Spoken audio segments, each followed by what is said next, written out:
All right, court is calling 2024 CR 01093, State versus Samantha Gadarama. Counsel, counsel, counsel, in the box. Y'all need to move it down to the other end. All right, court is calling 2024 CR 01093, State versus Samantha Gadarama. Can I have parties announced for the record for the state? Yeah. Defense? Kayla Dietrich for Samantha Guadarrama. And are you Samantha Guadarrama? Yes, ma'am. All right. Have both parties had a chance to review the PSI report and TAP evaluation? Yes. Any objections? No, Your Honor. All right. You entered a plea bargain agreement on January 6th. According to the plea, punishment is be assessed at $2,000 fine. State recommends deferred adjudication. There's to be restitution of $6,292.70 to Mitchell McCain. It's the court's understanding that that amount has been paid. Is that correct? That's correct. All right. Is there anything you wish to say on behalf of your client? No, Your Honor. Anything you wish to say? No, ma'am. All right. You want to raise your right hand for me?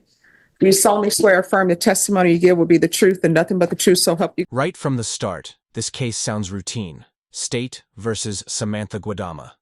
But don't blink. What unfolds is a psychological chess match between a judge who pulls no punches and a defendant caught in an emotional tailspin. This is courtroom reality, raw and unfiltered. You can lower your hand. State your name for the record. Samantha Guadarrama. All right. So why are you keying this guy's car?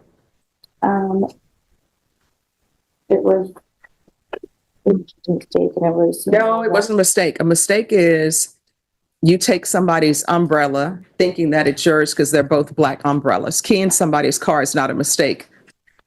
So why are you keying the car? I was being taunted by my ex about our situation, that we were separating, and he was getting me videos and pictures of just other women and in our own, like in our home that we lived together during that time and during that night. That's not what the police report says. The police report I'm reading says that the victim in 01 returned from a night out and the victim parked his vehicle in the driveway of 01's residence. While at 01's residence, 01 received an alert on his video camera. 01 looked at his video camera and observed his ex-girlfriend in the driveway of his residence. 01 was speaking with D1 through the camera, you're D1, and D1 believed that another female was at the location as D1 believed the victim's vehicle, which was parked in the driveway, belonged to a female. Victim in 01 continued watching the video camera and observed D1 walking around victim. Hold up. Samantha claims emotional distress, but the judge? She comes in swinging with cold, hard receipts from the police report. And here's the real kicker. The moment she says, "That's not what the police report says," you know it's game over for sympathy. Victim's vehicle, keying victim's vehicle in the process. This is what I don't understand. So it says in here that you thought that was a female's vehicle. Yes. I don't understand why women think that other women owe them any type of loyalty. Why is the go-to for women when they think somebody's cheating on them? Well, let me attack the female. You shouldn't be attacking anybody, honestly. But I don't know why there's this thing, let's destroy the female's vehicle. Maybe he don't want you anymore, or maybe he wants you and the other female. If that's the case, you have choices to make. Either you're going to stay with him and accept the fact that he's cheating on you, or either you're going to leave him. The choice should never be, let me key his car or key the female's car. It's never going to turn out good. Now, I see that you have a son and a daughter. How would you feel if your son ends up dating someone and they become an ex-girlfriend and they won't let go and they end up keying his car? You lose your mind. So here you are out keying somebody's car who doesn't want you, obviously. No, I mean, that's yes or no. Do you understand that? Yes, I did. And so you went to jail? I did. And how long were you in jail? That night. All right. Well, how long did you stay in jail till you paid this off, though? That day on January, when I was to court for like 3 days, I believe. All right. So that's 3 days you spent away from your children because you love a man more than your children. Now here's a tough question for you watching. Why is it that in cheating situations, so many go after the other person instead of the one who betrayed them? Drop your thoughts in the comments. This judge is calling it out loud and clear. Whenever you make these stupid decisions, what ends up happening is that shows that you're loving this man more than your children. You can't do that. Have you had any contact with him?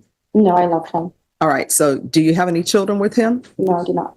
All right. So you better not contact him.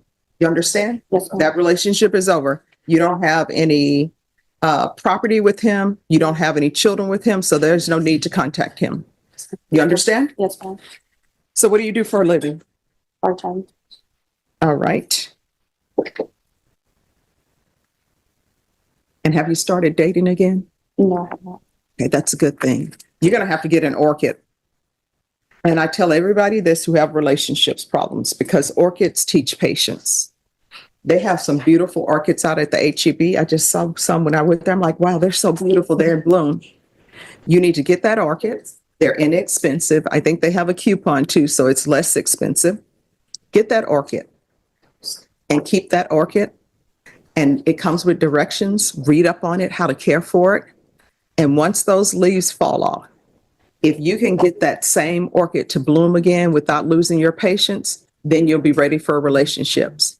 Because with orchids, you can read those instructions. Like it says, indirect sunlight. You put it in indirect sunlight. Next thing you know, the leaves are burning. Somebody's like 3 ice cubes. Then you learn, nope, it doesn't take 3 ice cubes. So I don't tell people to get orchids to be flippant. It's just that orchids require patience and care. And that's the same thing with relationships. And if somebody is cheating on you, you have 2 choices to make. One, you either accept it and confront them and say, hey, you're cheating. Oof, that one hits deep. 3 days in jail, away from your kids, all because of a man who's clearly moved on. The judge isn't just sentencing here. She's exposing misplaced priorities. This is more than legal. This is a moral gut check. And then their choice is to continue to cheat or either say, all right, I'm sorry, I'm not going to do it again. But those are your choices. Your choice is not to go and key some car, because then you end up here. You understand? All right, this is what the court is going to do. There's a $2,000 fine that will be probated. Regular reporting by Zoom or in person. Regular random UAs. There should be 3 years deferred adjudication. 200 hours of community service restitution. I'm going to require parenting classes. Once that's completed, 100 hours will be deemed satisfied. How far did you go in school? I graduated.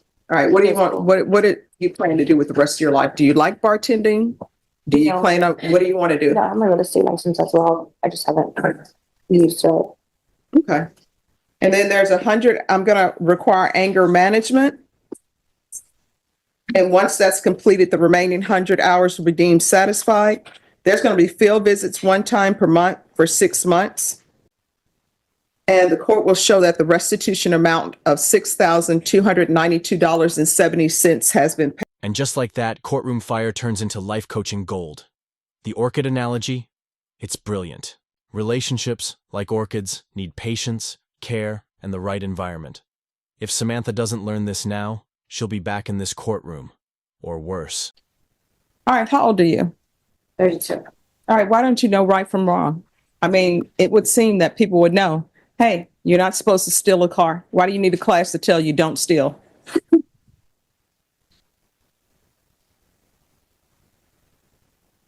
The crowd that I was hanging out with. I'm sorry, what? Crowd that I was hanging out with. The crowd that you were hanging out with, let me just tell you, if they were here, they would say, it's the crowd I'm hanging out with. You're in your 30s. You're not a teenager. So again, that doesn't answer my question. So why do you need a class for somebody to tell you that stealing is wrong? And here you are driving around in a vehicle where the ignition is broken and the steering column is damaged. And you're just riding around in it. And if the police would not have caught you, you'd still be riding around in it. Do you have children? I'm sorry? A son? How old is he? I have 2 sons. 2 sons. How old are they? 13 and 11. All right. And you don't take care of either of them. Somebody else does. My husband, both of them. All right. So you don't take care of any of them. Are you paying child support? If they had to depend on you to survive, they would not survive because you're not paying child support. You're just out here stealing vehicles. All right, the court is going to find you guilty. The court is going to sentence you to 1 year in the state jail facility, give you credit for any time served. There's a $2,000 fine. Taking consideration 2025 CR 000472, there's to be restitution of $800 to Orlando Perez, and I'll order the therapeutic community. All right, did you review the document entitled Trial Court Certification of Defendant's Rights to Appeal with your attorney? Did you understand it and sign it? All right, because this is a plea bargain agreement, because I followed your plea bargain agreement, and because you waived your right to appeal, you do not have the court's permission to appeal.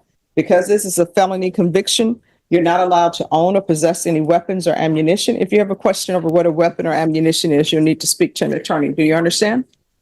All right, we can go off the record. You need to do better, because right now somebody else is raising your children and you don't have a part in their life whatsoever. And I don't understand why you would need MRT to tell you, I pick up a crime, somebody else is taking care of my children. You understand? All right, good luck to you. Thank you, Your Honor. Here comes the sentence. $2,000 fine, parenting classes, anger management, and 200 hours of community service. But make no mistake, this isn't just punishment. It's a roadmap. Samantha can rise or spiral. What do you think? Is this redemption or just the beginning of a longer fall?